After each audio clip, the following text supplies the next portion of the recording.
트럼프 최측근이 생방송에서 폭탄을 터뜨렸습니다. 한국의 핵무장을 지지한다. 워싱턴이 얼어붙었습니다. 25년간 금기였던 한마디에 동북아 질서가 흔들렸습니다. CNN 긴급 생방송, 전직 국무부와 국방 전문가들이 맞붙었습니다. 이건 재앙입니다. 이건 전략입니다. 하지만 진짜 충격은 따로 있었습니다. 펜타곤 브리핑룸에서 공개된 중국의 비밀. 그들은 1년에 핵무기를 100개씩 만들고 있었습니다. 2035년이면 미국과 동등해집니다. 그리고 트럼프가 도움을 요청한 나라는 단 하나, 한국이었습니다. 왜 일본, 대만도 아닌 한국의 도움 요청과 핵무장 지지를 선언했을까요? 지금부터 그 충격적인 이야기의 전말을 공개합니다. 시작하기 전 구독과 좋아요, 그리고 대한민국 화이팅! 댓글로 한국을 응원해주세요. 저는 지난 25년간 워싱턴에서 동아시아 안보 문제를 연구해온 국제관계학 교수입니다. 조지타운 대학에서 핵확산 정책을 가르치고 있고 국무부와 국방부 자문도 맡고 있습니다. 솔직히 말씀드리자면 이 일을 하면서 정말 놀란 적은 손에 꼽을 정도입니다. 9.11 테러, 북한의 첫 핵실험, 트럼프의 김정은과의 싱가포르 회담, 그런 순간들이죠. 하지만 지난주에 제가 들은 이야기는 그것들과는 차원이 달랐습니다. 11월 초였습니다. 워싱턴의 한 싱크탱크가 주최한 온라인 세미나였죠. 주제는 트럼프 2기 행정부의 동아시아 핵 정책이었습니다. 패널에는 전직 국가안보회 인사들이 여럿 있었는데 그 중에서도 프레드 플리츠라는 인물이 있었습니다. 혹시 이 사람을 아시나요? 트럼프 1기 때 백악관 국가안보회의 NSC 비서실장을 지냈던 사람입니다. 지금은 America First Policy Institute에서 안보 정책을 총괄하고 있죠. 쉽게 말하면 트럼프의 최측근 중 한 명입니다. 세미나가 진행되던 중 한 참석자가 질문을 던졌습니다.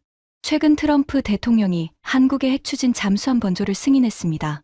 그리고 핵실험 재개를 지시했죠. 이것이 무엇을 의미하는 겁니까? 그때 플라이츠가 한 말. 저는 지금도 그 순간을 생생히 기억합니다. 만약 한국이 핵무장을 원한다면 트럼프 대통령은 그것을 지지할 것입니다. 화면 너머로 보이는 다른 패널들의 표정이 말 그대로 얼어붙었습니다. 제 옆에 앉아있던 CIA 출신 동료는 이렇게 중얼거렸습니다. 저 사람 지금 뭐라고 한 거야? 저도 잠시 멍했습니다. 왜냐하면 이건 단순한 개인 의견이 아니기 때문입니다. 플라이츠는 트럼프의 입이나 다름없는 사람입니다. 그의 발언은 곧 트럼프 행정부의 정책 방향을 시사하는 것이죠. 플라이츠는 계속해서 말했습니다. 한국의 핵보유는 엄청난 도약이 될 것입니다. 북한에게는 매우 도발적인 상황이 되겠죠. 하지만 북한의 비대칭적 핵 위협을 견제하기 위해서는 한국의 핵무장이 전략적 옵션이 될 수 있습니다. 세미나가 끝난 후 제 전화기가 미친 듯이 울렸습니다. 국무부 동료, 국방부 애널리스트, 싱크탱크 연구원들 모두가 같은 질문을 했습니다. 이거 진짜야? 트럼프가 정말 한국 핵무장을 허용할 생각인가? 이 발언이 왜 충격적이냐고요? 바이든 행정부 당시를 생각해보세요. 한국에서 핵무장 논의가 나올 때마다 워싱턴의 반응은 일관됐습니다. 미쳤다, crazy. 네, 정말 그렇게 말했습니다. 한국 핵무장은 NPT 핵 확산 금지 조약 체제를 무너뜨리고 동북아의 핵 도미노를 일으키며 중국과의 전면전 위기를 초래할 수 있다는 게 워싱턴 주류의 입장이었죠. 그런데 트럼프 측근이 공개석상에서 이런 발언을 한 겁니다. 한국 핵무장, 우리는 지지합니다. 180도 달라진 겁니다.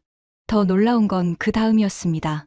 며칠 후 서울에서 열린 제57차 한미안보협의회 SCM에서 피트 헤그세스피트 헤익사드 국방부 장관이 직접 발언했습니다. 트럼프 대통령이 한국의 핵추진 잠수함 번조를 승인한 것을 다시 한번 확인합니다. 우리 국방부는 최선을 다해 이를 적극 지원할 것입니다. 그리고 이렇게 덧붙였죠. 핵추진 잠수함은 한국의 자체 방어 능력뿐만 아니라 한미동맹에도 도움이 됩니다. 트럼프 대통령도 이를 확신하고 있습니다. 제 국방부 친구에게 전화했습니다. 이거 정말 가는 거야? 그는 한숨을 쉬며 대답했습니다. 우리도 놀랐어. 하지만 대통령 지시야. 이미 필라델피아 한화조선소에 투자금이 들어가고 있어. 이건 진짜야. 그날 저녁 8시, 저는 CNN 스튜디오에 앉아 있었습니다. 스튜디오 조명이 눈부셨습니다. 카메라 3대가 저를 향하고 있었고 모니터에는 실시간 시청자 수가 떠올랐습니다. 24만 명. 앵커 제이크 태퍼가 오프닝을 시작했습니다. 특별 패널 토론입니다. 오늘 주제는 트럼프의 한국 핵잠수함 승인, 동북아의 판도라 상자를 열었나? 입니다. 제 옆에는 2명의 패널이 앉아 있었습니다. 왼쪽 수전 손턴, 전직 국무부 동아시아 담당 부차관보, 60대 중반, 날카로운 눈빛. 오른쪽 마이클 체이스, 랜드 연구소 선임연구원, 중국 군사 전문가. 그리고 화면 분할로 하버드의 중국 전문가 토마스 크리스텐슨 교수가 보스턴에서 참여하고 있었습니다. 태퍼가 질문을 던졌습니다. 플라이츠의 발언 어떻게 보십니까? 트럼프가 정말 한국 핵무장을 지지한다는 뜻입니까? 손턴이 먼저 입을 열었습니다. 이건 위험한 발상입니다. 그녀의 목소리는 단호했습니다. 한국이 핵무장하는 순간 일본 내 보수파들이 들고 일어날 겁니다. 대만도 마찬가지고요. NPT 체제는 그날로 붕괴합니다. 모니터에 실시간 댓글이 올라왔습니다. 일본도 핵무기 가져야 한다. 도미노 시작되면 끝이 없다. 손턴이 계속했습니다. 70년간 지켜온 핵확산 금지 원칙이 무너지는 겁니다. 그 다음엔 뭡니까? 사우디도 핵무기 원한다고 할 겁니다. 스튜디오에 긴장감이 흘렀습니다. 그때 크리스텐슨 교수가 화면에서 끼어들었습니다. 수전, 잠깐만요. 그의 목소리는 차분했지만 단호했습니다. 중국을 보십시오. 베이징이 1년에 핵탄두를 100개씩 만들고 있습니다. 2030년이면 1000개입니다. 미국 혼자서 인도태평양 전체를 방어할 수 있습니까? 손턴이 즉시 반박했습니다. 그래서 동맹국에게 핵무기를 나눠주자는 겁니까? 나눠준다는 게 아닙니다. 크리스텐슨이 목소리를 높였습니다. 독자적 역량을 키우게 돕는 겁니다. AUKUS도 같은 논리 아닙니까? 호주에게 핵잠수함 줬잖아요. 태퍼가 개입했습니다. 광고 전에 마이클 체이스 박사 의견 듣겠습니다. 30초 남았습니다. 체이스가 신중하게 말했습니다. 저는 둘 다 일리가 있다고 봅니다. 하지만 핵심은 타이밍입니다. 왜 트럼프가 지금 이 카드를 꺼내는지가 중요합니다. 중국 견제, 방위비 절감, 아니면 그가 잠시 멈췄습니다. 더 큰 그림이 있는 건 아닐까요? 태퍼가 손을 들었습니다. 잠시 광고 갑니다. 2분 후 계속됩니다. 스튜디오 조명이 어두워졌습니다. 저는 숨을 깊이 들이마셨습니다. 24만 명이 보고 있었습니다. 그리고 이 논쟁은 이제 시작일 뿐이었습니다. 그날 밤, 집으로 돌아와 서재에 앉았습니다. 책상 위에는 최근 6개월간 제가 모아온 자료들이 쌓여 있었습니다. 중국 핵전력 증강 속도에 관한 펜타곤 보고서, 북한의 전술핵 배치 시나리오 분석, 일본 자민당 내 핵공유 논쟁 기록, 대만 잠수함 프로그램 실패 보고서, 그리고 트럼프가 10월 29일 서울에서 발표한 내용들. 한국 핵추진 잠수함 승인, 달러 350억 달러 투자 패키지, 필라델피아 조선소 건설. 이 모든 걸 연결하는 하나의 큰 그림이 보이기 시작했습니다. 플라이츠의 발언은 사실 단독으로 나온 게 아니었습니다. 트럼프는 그 직전에 이미 폭탄 선언을 했었죠. 다른 나라들이 핵실험을 하는데 왜 미국만 멈춰야 하는가? 그리고 국방부에 지시했습니다. 핵실험을 즉시 재개하라. 이게 무슨 의미냐고요? 1992년 이후 미국은 핵실험을 중단했습니다. 32년간이요. 하지만 그 사이에 중국은, 러시아는, 북한은 계속 실험했습니다. 플라이츠는 뉴스맥스 인터뷰에서 이렇게 말했습니다. 우리 핵무기 중 일부는 너무 낡아서 다른 오래된 무기들을 부품으로 쓰고 있습니다. 새로운 무기를 개발하려면 실험이 필요합니다. 그리고 이렇게 덧붙였죠. 현재 미국에는 실제 핵실험을 본 과학자가 거의 없습니다. 강력한 핵전력을 유지하려면 새로운 무기와 그것을 다룰 줄 아는 과학자가 필요합니다. 그런데 흥미로운 점이 하나 있습니다. 같은 세미나에서 플라이츠는 일본에 대해서는 완전히 다른 평가를 했습니다. 일본이 핵무기를 보유할 가능성은 극히 낮습니다. 국민 여론의 반대가 너무 강하기 때문입니다. 한국 핵무장 지지 가능, 일본 핵무장 불가능. 이 차이는 무엇을 의미할까요? 제 국무부 친구가 이렇게 분석했습니다. 트럼프는 전략적으로 선택하고 있어. 일본은 평화헌법 때문에 움직이기 어려워. 하지만 한국은 다르지. 북한이라는 명분이 확실하고 국민 70% 이상이 핵무장을 원하고 있어. 게다가 기술력도 세계 최고 수준이야. 그날 밤 잠을 제대로 이루지 못했습니다. 머릿속에서 계속 질문들이 맴돌았습니다. 트럼프는 정말 한국 핵무장을 허용할 것인가? 아니면 핵추진 잠수함으로 선을 그을 것인가? 중국은 어떻게 반응할 것인가? 이것이 동북아의 새로운 질서를 만들 것인가? 다음 날 아침 사무실에 출근하자마자 제 대학원생이 급하게 뛰어들어왔습니다. 교수님, 중국 CCTV에서 긴급 논평 나왔어요. 미국의 핵 확산 이중잣대라는 제목으로요. 저는 컴퓨터를 켰습니다. 베이징의 반응이 시작된 겁니다. 그리고 저는 깨달았습니다. 이건 단순한 한국 핵잠수함 이야기가 아니라는 것을.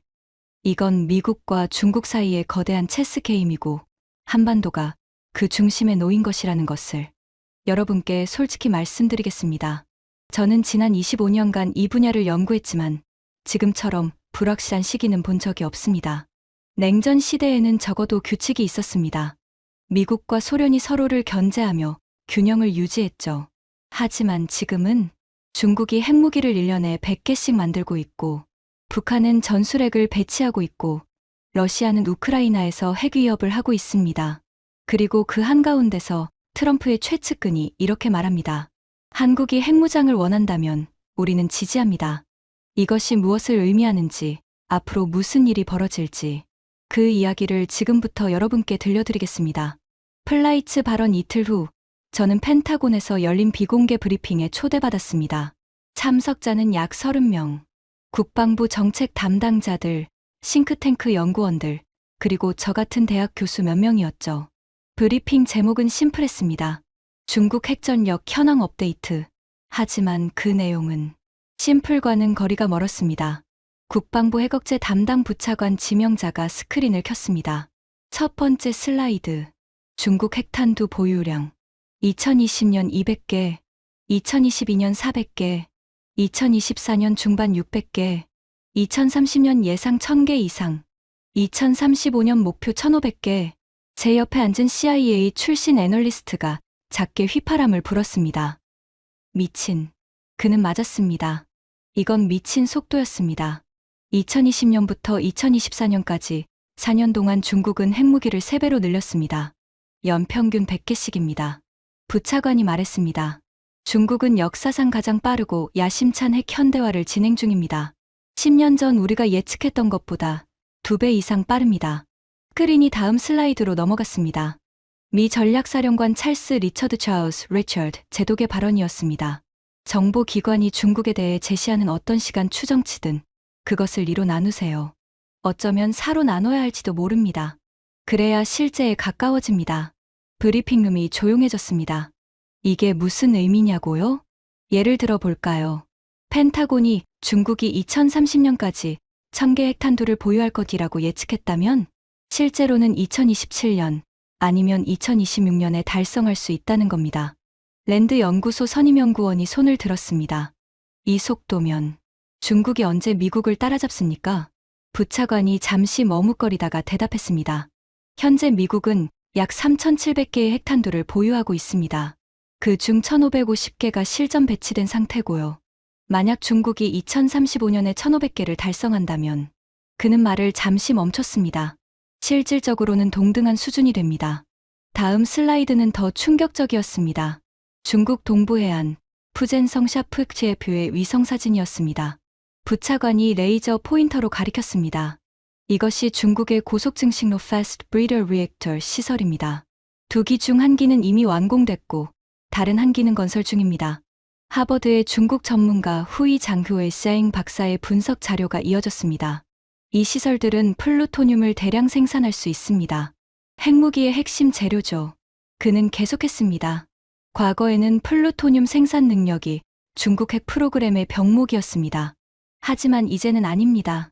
이 2 시설만으로도 연간 수십 개의 핵무기를 만들 수 있는 플루토늄을 생산할 수 있습니다. 제 머릿속에서 계산이 돌아갔습니다. 만약 중국이 연간 100개씩 핵무기를 만들고 2035년까지 멈추지 않는다면 2040년에는 2000개, 2045년에는 2500개, 중국이 미국을 추월하는 겁니다. 브리핑은 계속됐습니다. 다음은 중국의 차세대 전략 잠수함 타이프 연구육입니다. 스크린에 거대한 잠수함 개념도가 떴습니다. 이 잠수함은 2020년대 후반 건조를 시작해 2030년대 초 실전 배치될 예정입니다. 다탄두 ICBM을 탑재할 것으로 보입니다. SSBN 전략 핵잠수함이 왜 무서운지 아십니까? 육상 기지의 ICBM은 위성으로 추적할 수 있습니다. 하지만 바닷속 깊이 숨어 있는 잠수함은 추적이 거의 불가능합니다. 그리고 차이피 영구육은 남중국해 어딘가에 숨어서 언제든 미 본토를 타격할 수 있는 능력을 갖게 됩니다. 그런데 가장 무서운 건 따로 있었습니다. 부차관이 기밀 도장이 찍힌 슬라이드를 열었습니다. 중국은 이번 10년 내에 런청 워닝 태세를 구축할 것으로 예상됩니다. 브리핑룸에서 한숨 소리가 들렸습니다. 런청 워닝이 뭐냐고요? 쉽게 말하면 적의 미사일이 발사된 것을 감지하는 순간 즉시 보복 핵 공격을 하는 시스템입니다. 이건 엄청난 변화입니다. 전통적으로 중국은 최소 억제 미니멈 디터런스 전략을 유지했습니다. 우리가 선제 공격을 받아도 살아남은 핵무기로 한 방은 날릴 수 있다는 전략이죠. 하지만 런청 워닝은 다릅니다. 너희가 쏘는 순간 우리도 쏜다. 이건 핵전쟁 위험을 기하급수적으로 높입니다. 왜냐하면 오판의 여지가 생기기 때문입니다. 만약 중국의 조기 경보 시스템이 오작동한다면, 만약 실수로 민간 로켓을 ICBM으로 착각한다면 핵전쟁이 시작될 수 있습니다. 브리핑이 끝나갈 무렵 저는 손을 들었습니다. 질문 하나만 하겠습니다. 왜 중국은 이렇게 빠르게 핵무기를 증강하고 있습니까? 그들의 목표가 뭡니까? 부차관이 잠시 생각하더니 대답했습니다. 우리도 확실하게는 모릅니다. 중국 군부와의 대화가 제한적이라서요. 하지만 두 가지 가설이 있습니다. 첫째, 미국과의 전략적 경쟁입니다. 시진핑은 2049년까지 세계 인류 군대를 건설하겠다고 선언했습니다. 그리고 핵무기는 그 핵심입니다. 둘째, 대만입니다. 만약 중국이 대만을 침공한다면 미국이 개입할 것입니다. 그때 중국은 미국을 억제할 수 있는 충분한 핵전력이 필요합니다. 그는 잠시 멈췄다가 덧붙였습니다. 간단히 말하면 중국은 미국이 로스앤젤레스와 대만을 바꿀 수 있겠냐고 묻고 있는 겁니다. 브리핑이 끝나고 복도로 나왔을 때 제 국방부 친구가 다가왔습니다. 이제 이해되지? 뭐가? 트럼프가 왜 한국의 핵잠수함을 허용했는지, 그리고 플라이츠가 왜 한국 핵무장을 지지한다고 말했는지. 그의 말이 계속됐습니다. 우리 혼자서는 안 돼. 중국의 핵 증강 속도를 따라잡을 수 없어. 우리가 1년에 버지니아급 잠수함 2척 만들 때 중국은 핵탄두 100개를 만들고 있다고. 그래서 동맹국들이 스스로 방어할 수 있게 해야 한다는 거지. 호주에게 AUKUS로 핵잠수함 줬잖아. 이제 한국 차례야. 그리고 만약 한국이 독자 핵무장까지 한다면 그는 어깨를 으쓱했습니다. 트럼프 입장에서는 미국 국방 예산 절약하면서 중국을 견제할 수 있는 일석이조 아니겠어? 그날 밤 집으로 돌아와 생각을 정리했습니다. 이제 전체 그림이 보이기 시작했습니다. 트럼프의 계산 1점 중국이 2035년까지 1500개 핵무기 보유. 2점 미국 혼자서는 인도태평양 전체를 방어하기 어려움. 3점 해법 동맹국들의 독자적 핵 역량 강화. 4점 호주 AUKUS 핵잠수함. 5점 한국 핵잠수함 암묵적 핵무장 용인. 6점 결과 중국 견제 미국 방위비 절감. 이건 단순히 한국을 도와주는 게 아닙니다. 이건 미국의 대중국 봉쇄 전략의 핵심 축입니다. 문득 역사가 떠올랐습니다. 1972년 닉슨이 중국을 방문했을 때 미국의 전략은 무엇이었습니까? 중국을 끌어들여서 소련을 견제하자. 그리고 그 전략은 성공했습니다. 소련은 무너졌죠. 그런데 2025년 지금은 중국이 미국의 최대 경쟁자가 되었습니다. 그래서 트럼프의 전략은 정반대입니다. 한국, 일본, 호주를 강화해서 중국을 포위하자. 그리고 그 핵심에 핵무기가 있는 겁니다. 다음 날 저는 대학원 세미나에서 이 내용을 다뤘습니다. 한 학생이 손을 들었습니다. 교수님, 그럼 미국은 진짜로 한국이 핵무기를 갖기를 원한다는 건가요? 저는 신중하게 대답했습니다. 공식적으로? 아닙니다. 미국은 여전히 NPT를 지지한다고 말합니다. 하지만 비공식적으로 트럼프 행정부의 일부는 한국이 핵무기를 가져도 괜찮다고 생각할 수 있습니다. 특히 그것이 중국을 견제하는 데 도움이 된다면요. 다른 학생이 물었습니다. 그럼 이건 일종의 Controlled Proliferation 통제된 핵확산인가요? 정확합니다. 냉전 시대 나토 동맹국들과 핵 공유를 했던 것처럼 이제 아시아에서도 비슷한 일이 일어날 수 있습니다. 단, 한 가지 차이가 있습니다. 나토는 미국 핵무기를 공유했지만 한국은 자체 핵무기를 보유할 수도 있다는 점입니다. 일주일 후 저는 다시 펜타곤을 방문했습니다. 국방부 정책 담당 차관 엘브리지 콜비 어브리지 커우베와의 비공개 미팅이었습니다. 콜비는 트럼프 일기 때 국방전략 수립을 주도했던 인물입니다. 그는 솔직했습니다. 중국 문제는 정말 심각합니다. 그들이 이 속도로 계속 간다면 2030년대 중반에는 우리와 동등한 핵전력을 갖게 됩니다. 문제는 우리 잠수함 생산 능력입니다. 우리는 1년에 버지니아급을 2척도 못 만들어요. 그런데 호주에 35척을 팔기로 약속했고 이제 한국도 원합니다. 솔직히 말하면 우리 산업 기반이 이걸 감당할 수 있을지 모르겠어요. 저는 물었습니다. 그래서 한국이 독자 개발하게 두는 겁니까? 그는 고개를 끄덕였습니다. 부분적으로는 그렇습니다. 한국은 세계 최고의 조선 기술을 가지고 있어요. 만약 그들이 핵 추진 기술만 확보한다면 우리보다 더 빨리 만들 수 있을 겁니다. 그리고 솔직히 한국이 핵잠수함을 4척 보유하는 것이 미국에게도 도움이 됩니다. 동중국해와 남중국해를 감시하는 데 큰 자산이 되니까요. 그런데 베이징은 가만히 있지 않았습니다. 중국 국방부 대변인 장샤오 강장 크이어갱이 기자회견에서 말했습니다. 중국의 핵무기 개발은 국가 전략적 안보를 보호하기 위한 것입니다. 미국이 허위 서사를 만들어내는 것을 중단할 것을 촉구합니다. 하지만 그들의 반응은 방어적이었습니다. 왜냐하면 숫자는 거짓말을 하지 않으니까요. 중국은 실제로 핵무기를 연간 100개씩 만들고 있고 이것은 위성사진과 플루토늄 생산량 추정으로 확인됩니다. 그날 밤 잠을 이루지 못하고 서재에 앉아 있었습니다. 책상 위 노트에 적었습니다. 트럼프의 마스터 플랜 1점 중국 가장 큰 위협 2점 핵전력 격차 축소 중 2035년 동등 수준 3점 미국 혼자서는 감당 불가 4점 해법 동맹국 핵역량 강화 어우주 AUKUS 진행 중 어한국 핵잠수함 어일본 불가능 여론 5점 결과 대중국 핵 포위망 이건 냉전의 재현이 아닙니다. 이건 신냉전입니다. 그리고 한국은 그 최전선에 서게 된 겁니다. 이제 중요한 질문들이 남았습니다. 한국은 정말 이 길을 선택할 것인가? 일본은 가만히 있을 것인가? 대만은 어떻게 될 것인가? 그리고 중국은 어떻게 반응할 것인가? 더 중요한 건 만약 한국이 핵무장까지 간다면 무슨 일이 벌어질지입니다. 그 이야기를 이제부터 하겠습니다. 하지만 그 전에 먼저 현재 상황을 봐야 합니다. 한국, 일본, 대만. 세 나라의 상황이 얼마나 다른지, 그리고 왜 한국만이 특별한지. 다음 주 예상치 못한 전화를 받았습니다. 대만의 한 국방 싱크탱크 연구원이었습니다. 그는 제 논문을 읽었다며 조심스럽게 물었습니다. 교수님, 트럼프가 한국의 핵잠수함을 허용했습니다. 우리 대만은요? 저는 답하기 전에 잠시 망설였습니다. 어떻게 말해야 할까요? 당신네는 재래식 잠수함 한 척도 제대로 못 만들고 있잖아요 라고. 사실 대만의 잠수함 프로그램은 재난 그 자체였습니다.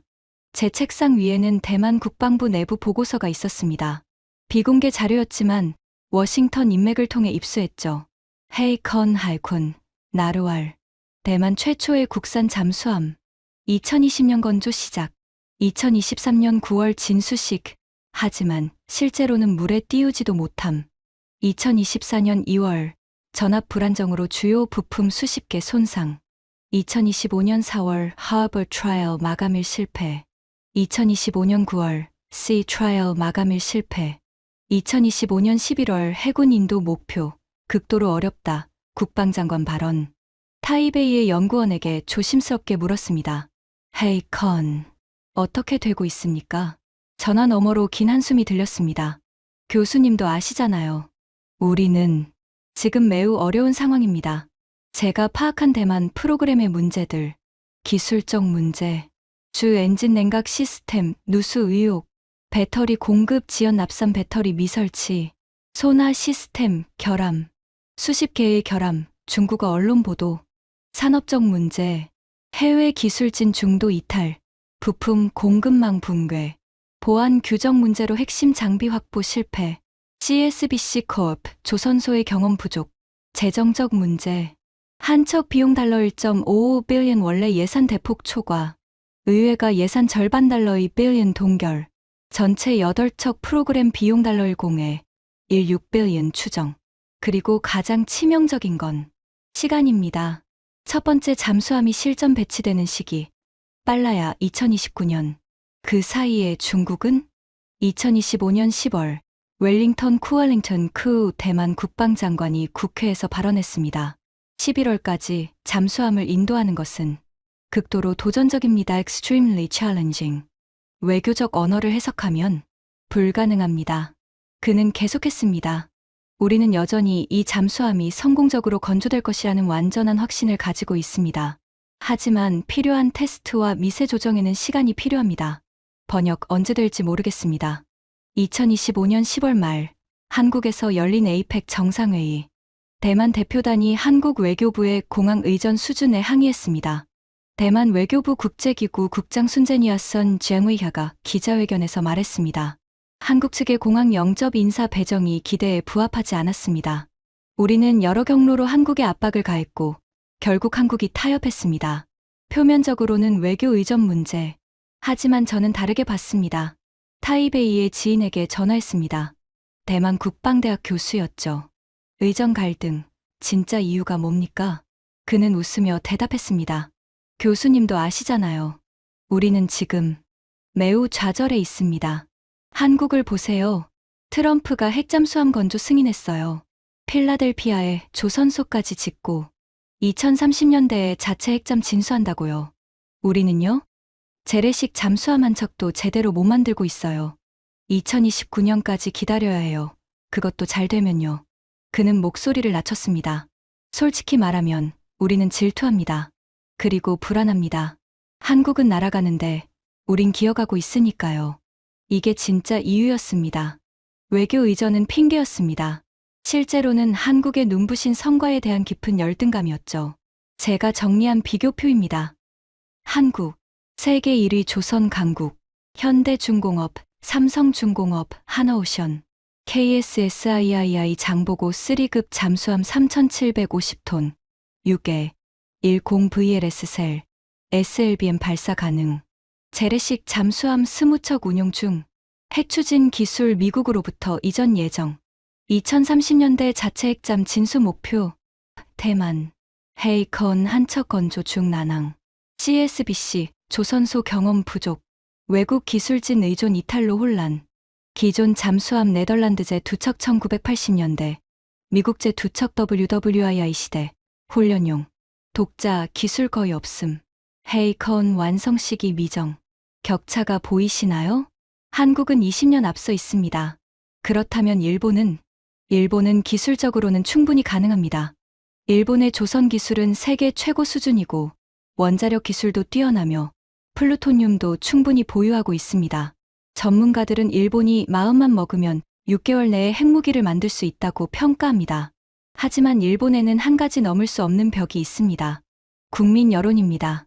2020년 도쿄대학교에서 실시한 전국 여론조사. 75%가 핵금지 조약 TPNW 지지, 17.7%만 반대, 7.3% 미결정. 2023년 우크라이나 전쟁 이후 일부 보수 정치인들이 핵 공유 논의를 제기했습니다. 아베 신조 전 총리가 TV에서 말했습니다.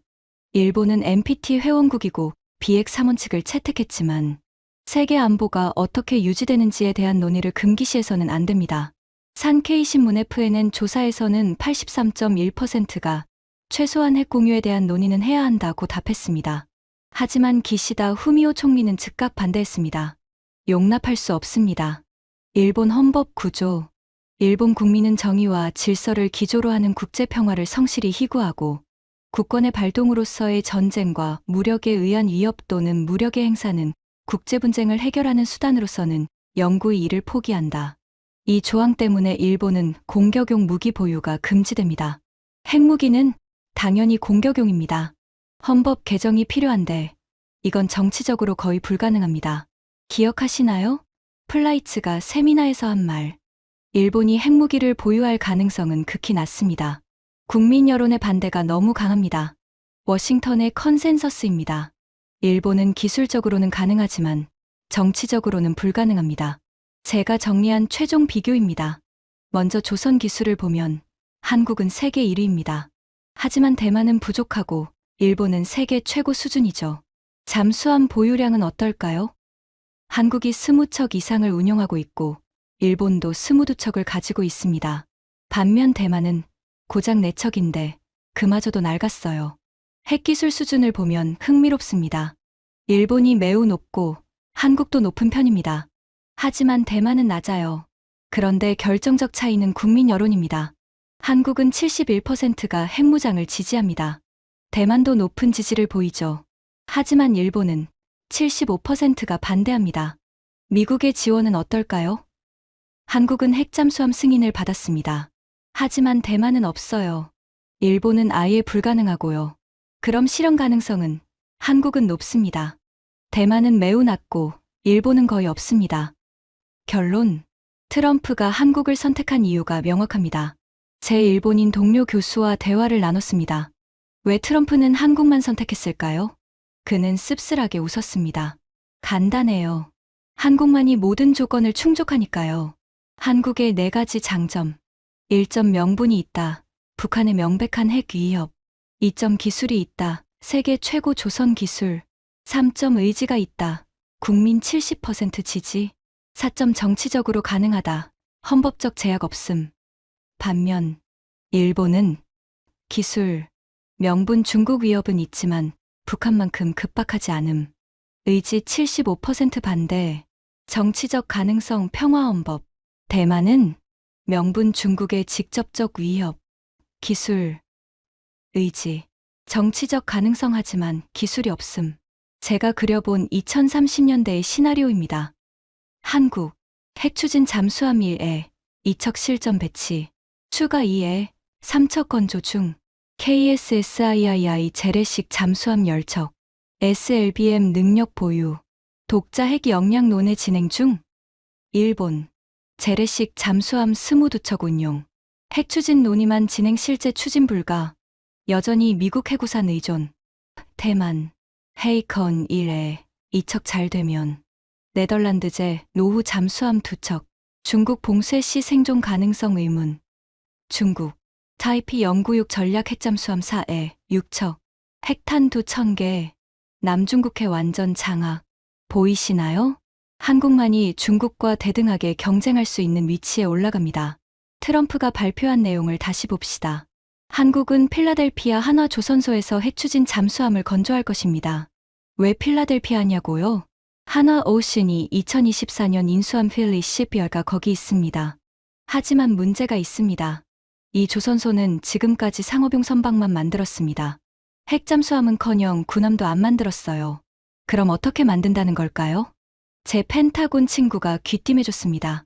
한화가 조선소에 달러 5빌리언 추가 투자한다더라.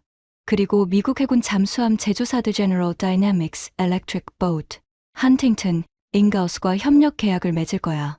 결국 이렇게 되는 거지. 1점 한국이 선체 건조 한국 기술. 2점 미국이 원자로 제공 미국 기술. 3점 미국이 핵연료 공급 농축 우라늄. 4점 한국이 무기 시스템 통합 한국 기술. AUKUS랑 비슷한 모델이야. 호주도 이렇게 하잖아. 하지만 한 가지 중요한 차이가 있습니다. AUKUS 호주. 첫 잠수함 2030년대 중후반. 기술 대부분 미국 영국 의존. 비용 호주가 달러 3빌리언 선납. 한국. 첫 잠수함 2030년대 중후반 비슷. 기술 상당 부분 독자 보유. 비용 달러 350빌리언 투자 패키지의 일부. 차이점이 보이시나요? 한국은 호주보다 훨씬 독자적입니다. 원자로만 제외하면 나머지는 거의 다 한국이 만들 수 있습니다. 제 호주 동료 교수에게 전화했습니다. 한국이 우리보다 빨리 핵잠 만들 수 있을까요? 그는 웃었습니다. 솔직히 그럴 수 있어요. 한국 조선소들의 건조 속도는 세계 최고니까요. 현대중공업이 1년에 대형 상선 수십 척 만들잖아요. 문제는 원자로 기술인데 미국이 그걸 넘겨주면 한국이 우릴 따라잡는 건 시간 문제죠. 그는 잠시 멈췄다가 덧붙였습니다. 그리고 한국이 독자 핵무장까지 간다면 그땐 게임이 완전히 달라져요. 다시 타이베이 연구원에게 전화가 왔습니다. 교수님, 우리는 어떻게 해야 할까요? 한국은 핵잠을 얻고 중국은 해마다 강해지고 우린 잠수함 한 척도 제대로 못 만들고 저는 조심스럽게 대답했습니다. 대만의 전략은 다를 수밖에 없습니다. 대형 무기 플랫폼보다는 제가 말을 마치기 전에 그가 끼어들었습니다. 작고 저렴하고 숨기기 쉬운 무기들이요? 네, 알아요. 그게 우리 현실이죠. 그의 목소리에서 좌절감이 묻어났습니다. 도쿄에 있는 제 동료는 다른 고민을 하고 있었습니다. 한국이 핵잠수함을 갖게 되면 일본 내 보수파들이 다시 들고 일어날 겁니다. 우리도 해야 한다고요. 하지만 여론이 막을 거예요. 그러면 일본은 동북아에서 유일하게 핵역량이 없는 주요 국가가 되는 거죠. 그는 한숨을 쉬었습니다. 한국과 중국이 핵무기를 가지고 북한도 가지고 러시아도 있고 일본만 없어요. 이게 정말 일본에게 안전한 걸까요? 지난주 저는 국무부와 국방부 인사들이 모인 비공개 회의에 참석했습니다. 주제 한국 핵잠수함 프로그램의 지역적 영향. 결론은 명확했습니다. 한국은 가능하다. 일본은 불가능하다. 대만은 능력이 없다. 한 국무부 고위 관료가 말했습니다. 솔직히 말하면 한국이 우리의 유일한 옵션입니다. 일본은 여론 때문에 못 움직이고 대만은 기술이 없어요. 중국을 견제하려면 한국을 키워야 합니다. 다른 참석자가 물었습니다. 한국이 독자 핵무장까지 가면 어떻게 됩니까? 침묵이 흘렀습니다. 그리고 누군가 조용히 말했습니다. 그럼 우린 새로운 세계로 들어가는 거죠. 2개월 전 저는 워싱턴 DC 애틀랜틱 카운슬에서 진행한 워게임에 참여했습니다. 제목 Guardian Tiger 한반도 핵 시나리오. 참가자 전직 국무부 국방부 관료, 싱크탱크 연구원, 대학 교수 등 약 40명. 시나리오는 간단했습니다. 2027년 한국이 독자 핵무장을 선언한다. 그 다음 48시간 동안 무슨 일이 벌어지는가? 저는 미국 국무부 역할을 맡았습니다. 그날의 시뮬레이션은 제 인생에서 가장 충격적인 경험 중 하나였습니다. 시나리오는 이렇게 시작됐습니다. 2027년 3월 15일 오전 10시 한국의 새 대통령 보수 성향이 청와대에서 긴급 기자회견을 엽니다. 대한민국은 북한의 지속적인 핵 위협에 대응하여 독자적인 핵무기 개발을 결정했습니다. 우리는 더 이상 타국의 해구산에만 의존할 수 없습니다. 우리는 6개월 내에 첫 번째 핵무기를 완성할 것이며 NPT로부터의 탈퇴를 선언합니다. 워게임 룸이 술렁거렸습니다. 게임 진행자가 말했습니다. 여러분, 한국 국민 지지율은 74%입니다. 국회에서도 3분의 2 찬성으로 통과됐습니다. 이건 진짜입니다. 저는 국무부 역할이었기 때문에 즉시 대응 방안을 논의해야 했습니다. 백악관 팀실재 전직 NSC 인사이 전화를 걸어왔습니다. 국무부, 우리 입장 어떻게 해야 하나? 저는 제 팀 전직 국무부 동아시아 담당 부차관보 2명과 긴급 회의를 했습니다. 옵션 1 강력한 반대, NPT 위반 규탄, 경제 제재 경고, 동맹 관계 재검토, 옵션 2 온건한 설득, 대화 촉구, 미국 해구산 강화 제한, 육자회담 재개 제한, 옵션 3 묵인, 공식적으로는 실망 표명, 비공식적으로는 방관, 중국 견제 효과에 기대. 우리는 옵션 2를 선택했습니다. 하지만 게임 진행자가 고개를 저었습니다. 한국 정부는 이미 결정했습니다. 돌아올 수 없는 강을 건넜어요. 그때 중국 팀이 움직였습니다. 중국 외교부 대변인계 임상 성명. 한국의 핵무장은 동북아 평화를 심각하게 위협하는 행위이다. 중국은 이를 결코 용납할 수 없으며 모든 필요한 조치를 취할 것이다. 진행자가 중국 팀에게 물었습니다. 구체적으로 어떤 조치입니까? 중국 팀 리더 전직 CIA 중국 담당가 대답했습니다. 일단 경제 제재. THAAD 때보다 10배 강력하게. 한국 수출입의 25%가 중국인데 우린 그걸 차단할 수 있어요. 그리고 그는 잠시 멈췄습니다. 군사적 옵션도 테이블 위에 올립니다.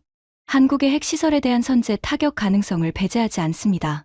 룸 안이 조용해졌습니다. 일본 팀도 긴급 회의를 소집했습니다. 일본 총리계 임상 성명. 일본 정부는 한국의 결정에 깊은 우려를 표명한다.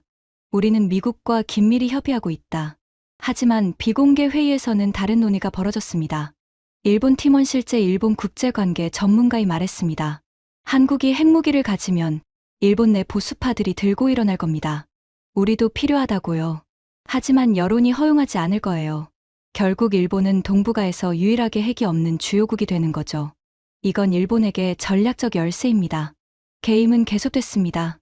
유엔 안보리, 미국 기권 동맹 관계 때문에 제재 반대 못함, 중국 강력한 제재 요구, 러시아 중국 지지, 결과 제재 결의안 부결 미국 기권으로 경제 반응, 원화 30% 폭락, 코스피 40% 폭락, 외국인 투자자 대규모 이탈, 신용 등급 AA, BB 투기 등급, 산업 충격, 삼성, SK, 현대 글로벌 공급망에서 배제 위기, 반도체 수출 급감 중국, EU 보이콧, 자동차 수출 중단 주요 시장 제재 동참, 진행자가 발표했습니다.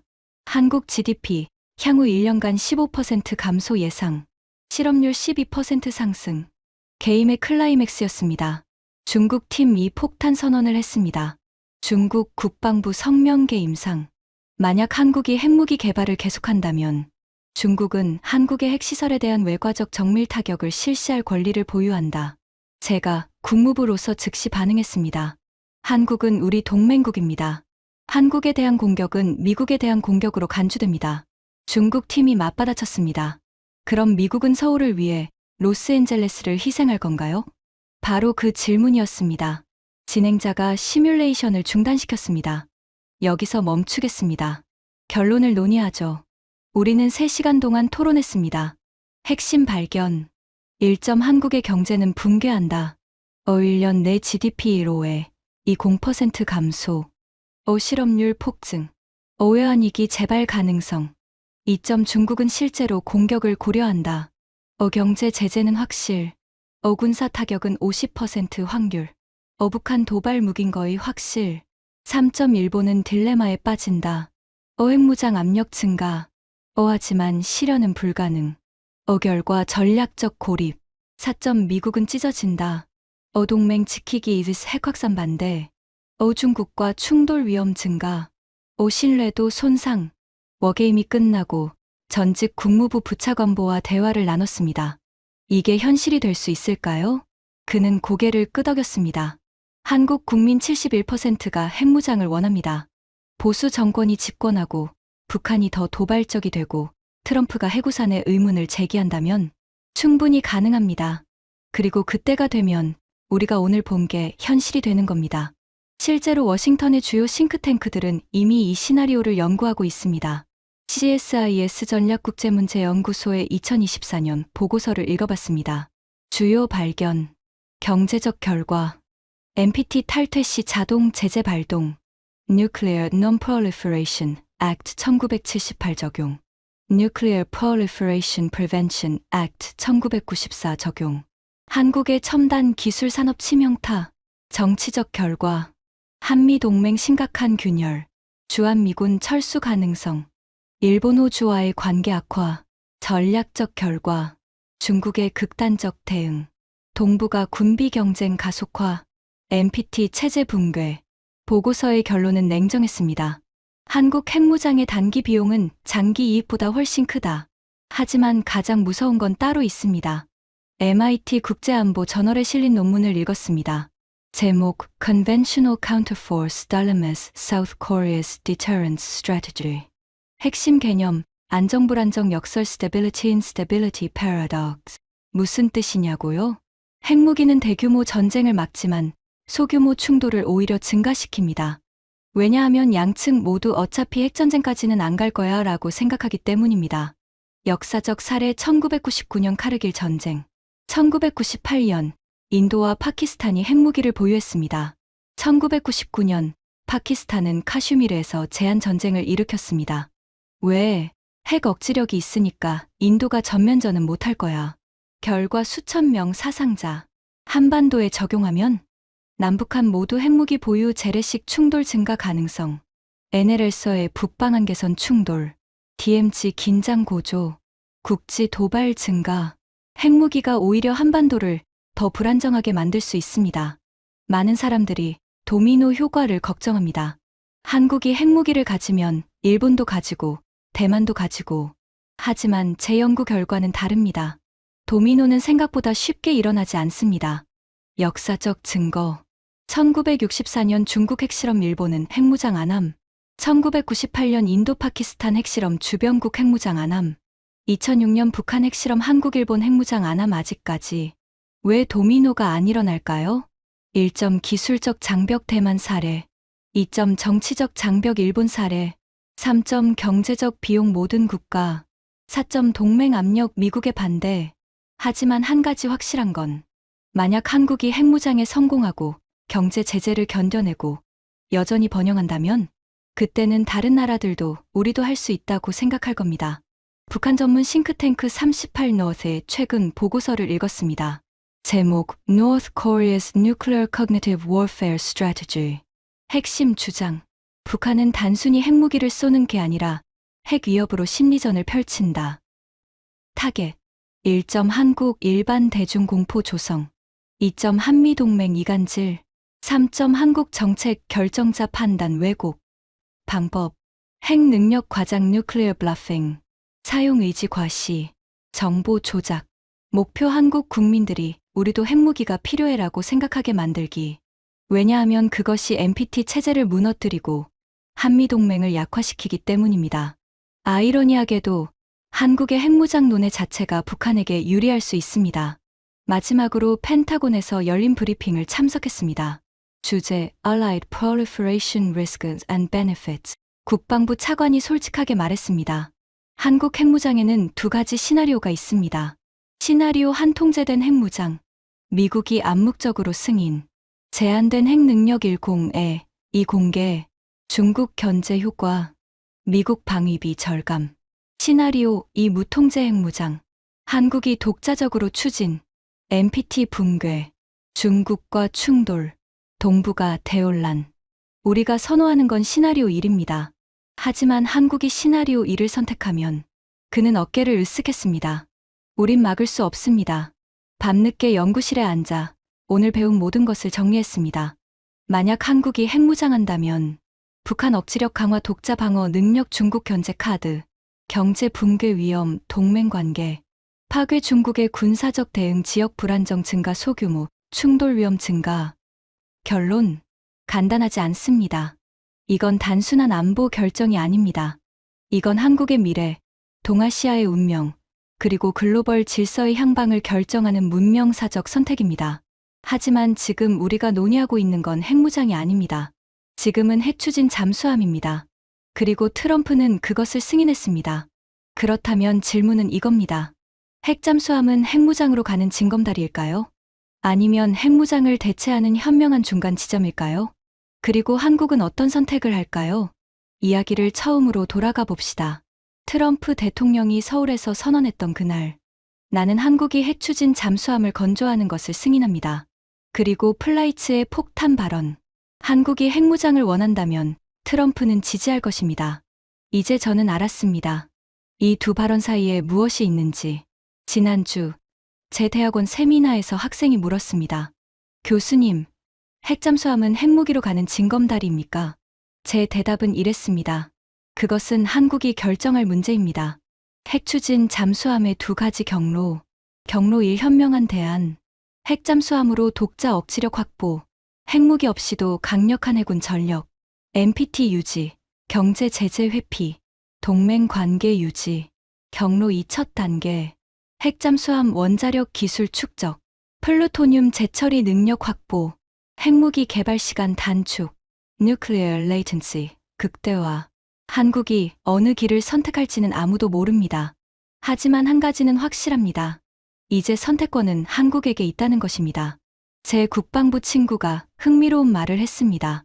한국은 사실상 AUKUS 플러스야. 공식 멤버는 아니지만 같은 트랙에 있어. 생각해보세요. AUKUS 2021. Australia, UK, US. 핵추진 잠수함 기술 공유. 목적 인도태평양에서 중국 견제.